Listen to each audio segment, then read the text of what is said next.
અરે તો મને ગાડી ચલાવતા ચલાવતા બહુ થાક લાગ્યો હતો એટલે મેં ગાડી સાઈડમાં પાર્ક કરીને હું ગાડીમાં સૂઈ ગઈ. નેહા, આપણે ખોટું પણ એવું બોલવાનું કે જેની ઉપર વિશ્વાસ થાય. હવે તે જ્યાં ગાડી પાર્ક કરી હતી ને ત્યાંથી તારું ઘર 5 મિનિટ દૂર હતું. હર્ષ, હવે તું પોલીસમાં નથી, ખોટી ખોટી ઇન્ક્વાયરી ના કર. પોલીસમાં નથી પણ તારો ફ્રેન્ડ તો છું ને. ચાલ બોલ, ગાડીમાં કેમ સૂઈ ગઈ હતી? એ રાત્રે મારા ડેડીની વાઈફ સાથે ઝઘડો થયો હતો અને પછી વાત એટલી આગળ વધી કે ડેડી સાથે પણ ઝઘડો થઈ ગયો એટલે ઘરે જવાય એવું નહોતું. તો તે તારા બોયફ્રેન્ડને ફોન ના કર્યો? કર્યો તો, બટ એઝ યુઝ્યુઅલ એની પાસે જ જવાબ હતો કે હું બિઝી છું. એની પાસે મારી સાથે વાત કરવા માટે 5 મિનિટ પણ નહોતી અને ઓફિસ તો જવાય નહીં એટલે મને એમ થયું કે આપણે ભલા ને આપણી કાર ભલી, એટલે હું કારમાં જ સૂઈ ગઈ. હવે જો તારા બધા પ્રશ્નોના જવાબો મળી ગયા હોય તો હું જાઉં? 1 મિનિટ.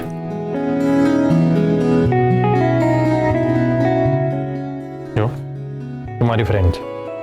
જેમ મારી લાઈફ વિશે તને બધી જ ખબર છે ને એમ તારી લાઈફ વિશે પણ મને બધી જ ખબર હોવી જોઈએ.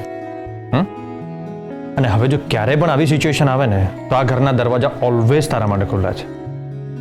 Okay, but for now bye. By.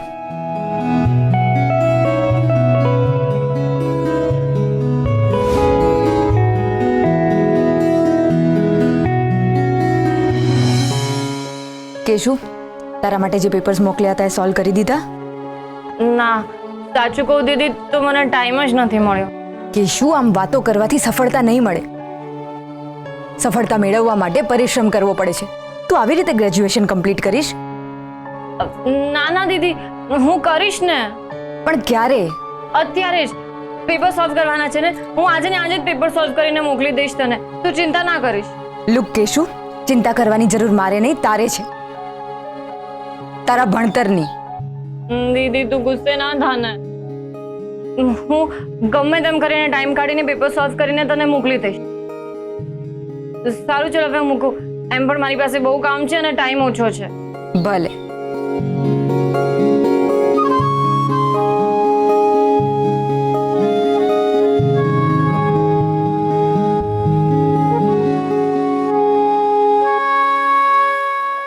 કેસર, જો આજે તું સૂઈ ગઈ ને તો આ પેપર કેમ ના સોલ્વ કરીશ? પેપર સોલ્વ નહીં થયા તો માનસી દીદી તો મારી જ નાખશે. જાગવાનું છે. જાગો જાગો. He has annually 3000 unit whose price is 20 per unit. This is 20 per unit.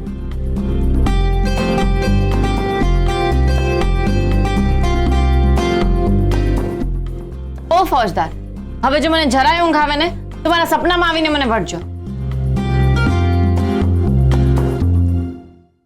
આમ શું જોઈ રહ્યા છો? આ બધું જે કાંઈ પણ ચાલી રહ્યું છે ને તમારા માટે જ ચાલી રહ્યું છે.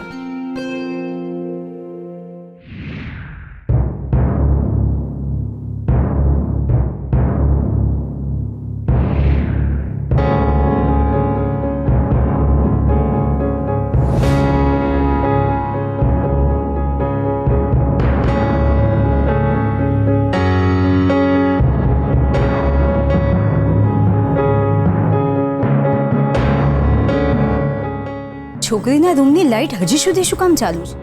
આટલી મોડી રાતે એ શું કરતી હશે?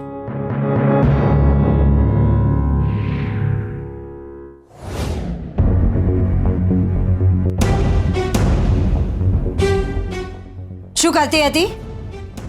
કઈ નહીં. શું છે હાથમાં? કઈ નથી. લાઈટો કેમ ચાલુ રાખી છે? બિલ તારા પિયર વાળા ભરશે? કેમ ભાભી, તમારું લાઇટ બિલ તમારા પિયર વાળા ભરે છે? માપમાં રહેજે છોકરી. માપમાં રહીને જ વાત કરું છું. માણસને ઊંઘ ના આવતી હોય તો માણસ જાગતું હોય અને માણસ જાગતું હોય તો લાઈટ ચાલુ હોય.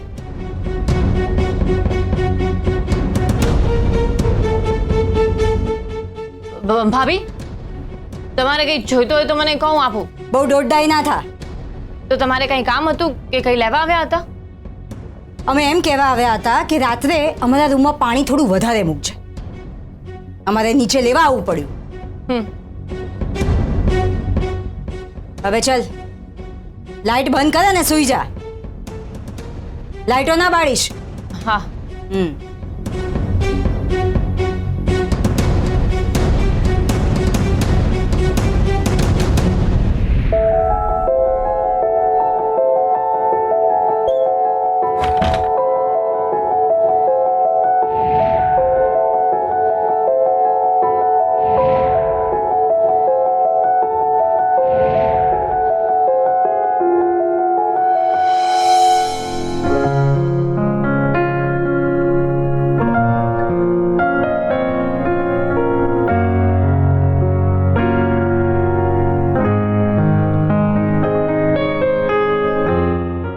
કેટલા વાગી ગયા? કેસર હવે ફટાફટ પરવારવું પડશે.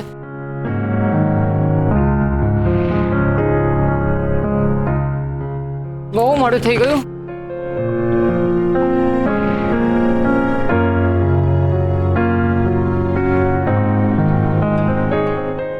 I love you, Faurstar.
To write a number નામ સેક્શન નંબર લખવાનું. હા, then I has to. એ ઊભી રહે.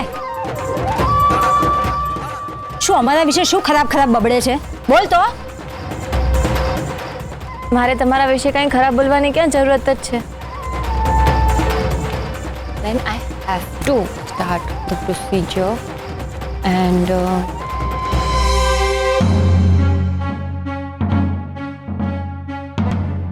અરે વાહ મારી લાડકી દીકરી. ડેડી, તમને કેટલી વાર ના પાડી છે તો પણ ફરીથી અહીંયા આવી ગયા? એમ દીકરા, એક બાપ પોતાની છોકરીના ખબર અંતર પૂછવા પણ ના આવી શકે? એમ તમે ક્યારે મતલબ વગર મારા ખબર અંતર પૂછવા આવ્યા છો? બોલો, શું કામ આવ્યા છો? બેસ ને.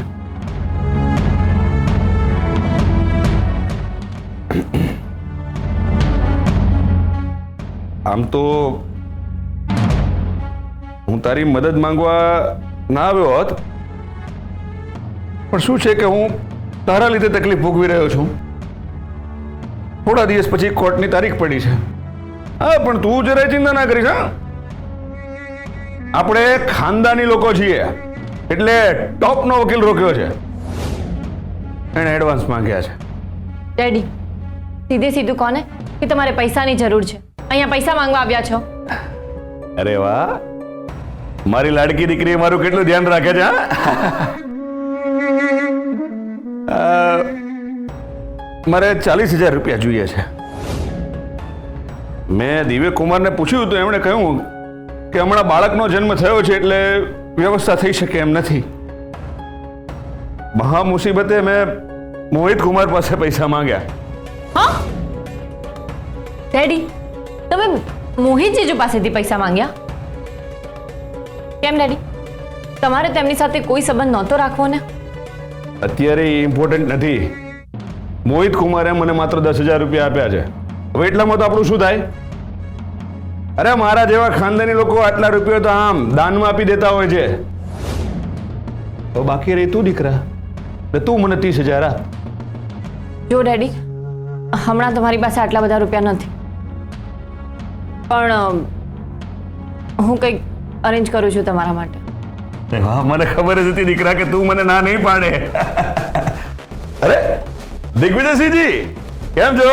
કેમ છો?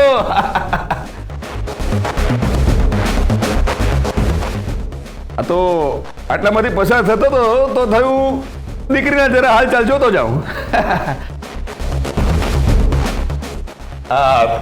તમારા માટે મીઠાઈ લાવ્યો છું. અમારા શિવગઢની ફેમસ મીઠાઈ છે. હા, આજે ગ્રહણ છે કે શું? લોકો દાન માગવા આવી ગયા.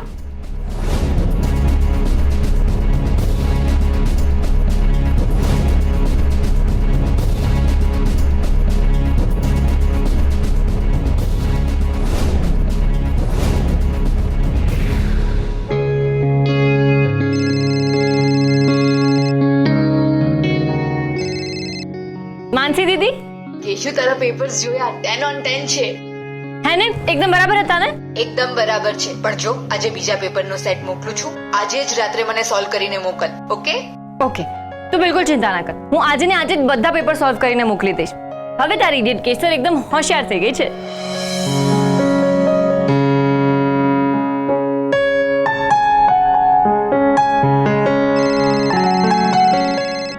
પહોંચદાર, હેલો. તો હજુ સૂતી નથી? ના, હું સુવાની જ તૈયારી કરતી હતી. સારું, તો સુઈ જાઉં, મૂકું. ના ના, મને ક્યાં આટલી જલ્દી ઊંઘ જ આવે છે? એટલે હું સુવા જ જતી હતી, પણ તમે બોલો ને. કંઈ નહીં, આજે મારી સેલરીનો પહેલો ચેક આવે છે, એ પણ ઇન્સેન્ટિવ સાથે, તો બસ એ જ કહેવું હતું. બેબી માસીને પહેલો પગાર આવ્યો છે, તો મને થયું કે ઘરમાં કોઈ વડીલને ખબર હોવી જોઈએ ને, એટલા માટે જ તને ફોન કર્યો. પણ તું અત્યારે બેબી માસીને ના જગાડતી, તું એમને સવારે કહી દેજે. ઓકે? સારું સારું. સાંભળો ને, બોલ. કોંગ્રેચ્યુલેશન્સ. તમે આવી રીતે જ બહુ જ પ્રગતિ કરતા રહો.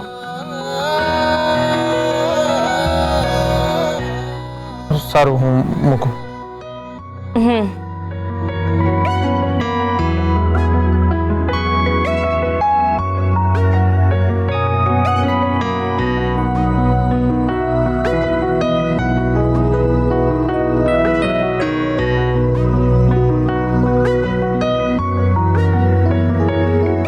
મને ખબર છે તમે મારાથી તમારી લાગણીઓ છુપાવી રહ્યા છો, પણ કંઈ વાંધો નહીં. મને તમારા પર બહુ જ ગર્વ છે. આજે તમને સેલરીનો પહેલો ચેક મળ્યો, એ પણ ઇન્સેન્ટિવ સાથે. હું બહુ ખુશ છું. ચાલો ચાલો, હવે હું પણ ભણવા બેસી જાઉં. મારે પણ તો તમારા માટે વર્દી લાવવાની છે.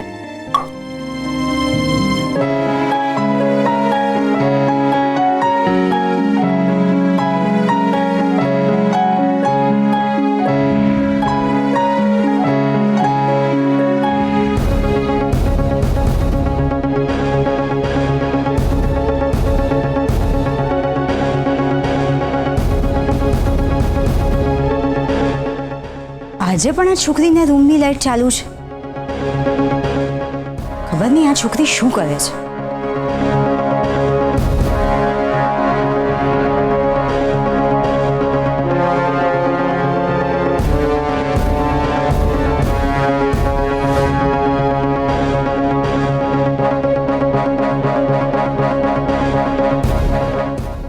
લાઇટને પણ અત્યારે જ જવાનું હતું.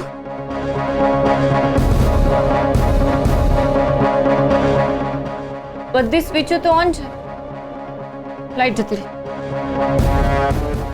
હવે કેવી રીતે પેપર સોલ્વ કરું? ની બેટરી પણ લો છે. કેસર તું ક્યારે સુધરીશ?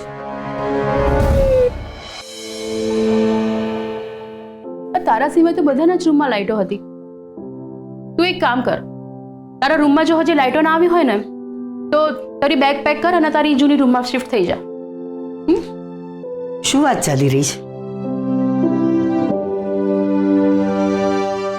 અમે જાતે લઈ લઈશું. બેબી, તમને કેટલી વખત કહ્યું છે કે જમવાના ટેબલ ઉપર વાતો ના થવી જોઈએ? હા, પણ મોટી બેન એક પ્રોબ્લેમ હતો, બસ એની જ વાત કરી રહ્યા હતા.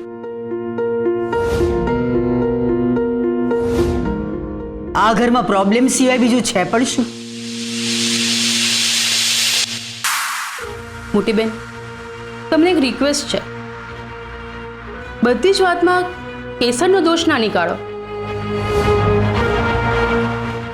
અરે એની રૂમમાં ગઈકાલ રાતથી લાઇટો નથી, તો મેં જેને કહ્યું કે તારી જૂની રૂમમાં શિફ્ટ થઈ જા. એટલે હર્ષવર્ધનની રૂમમાં ને? હવે કેસરની રૂમ કહો કે હર્ષવર્ધનની રૂમ, વાત તો એક જ છે ને.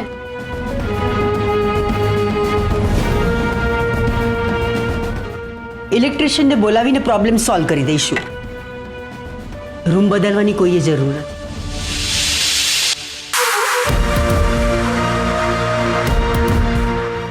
પણ મોટી બેન, દેવી માસી, સાસુમાં બરાબર જ કહે છે. હું ત્યાં રહી લઈશ ને. હું જાઉં? અમે આજુબાજુ હોઈએ ત્યારે તમારે એ જ કરવું જોઈએ.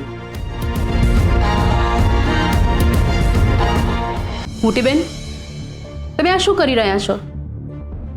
તમારી આંખ સામે અન્યાય થઈ રહ્યો છે અને તમે આંખ આડા કાન કરી રહ્યા છો. શું અન્યાય થયો? આપણા ઘરનો નિયમ છે ને કે બધા જ કામ નોકર કરશે. ઘરમાં તો કોઈ નોકર દેખાતો નથી, તો પછી બધા કામ કઈ રીતે થઈ રહ્યા છે? હા મોટી બેન, તમે જ આપણા ઘરનો નિયમ તોડ્યો. બંને વહુઓએ જવાબદારી વહેંચી લીધી હશે. તમારી મોટી વહુએ આ સુધી આ ઘરનું કોઈ કામ કર્યું છે કે હવે કરશે? બેબી, અમે તમને પહેલા પણ કહ્યું હતું ને અત્યારે પણ કહીએ છીએ, અમને આ બાબતમાં રસ નથી. મોટી બેન, લાગે છે મારે જ હવે આ વાતમાં રસ લેવો પડશે. એટલે એમ કે તમને ખબર છે કે હું શું કરી શકું છું. આને અમે શું સમજીએ? ધમકી? ધમકી સમજો તો ધમકી, પણ પાણી હવે નાક સુધી આવી ગયું છે. એટલે હવે હું તમને કોઈ પણ વાત નહીં કરું, માત્ર કરીને બતાવીશ.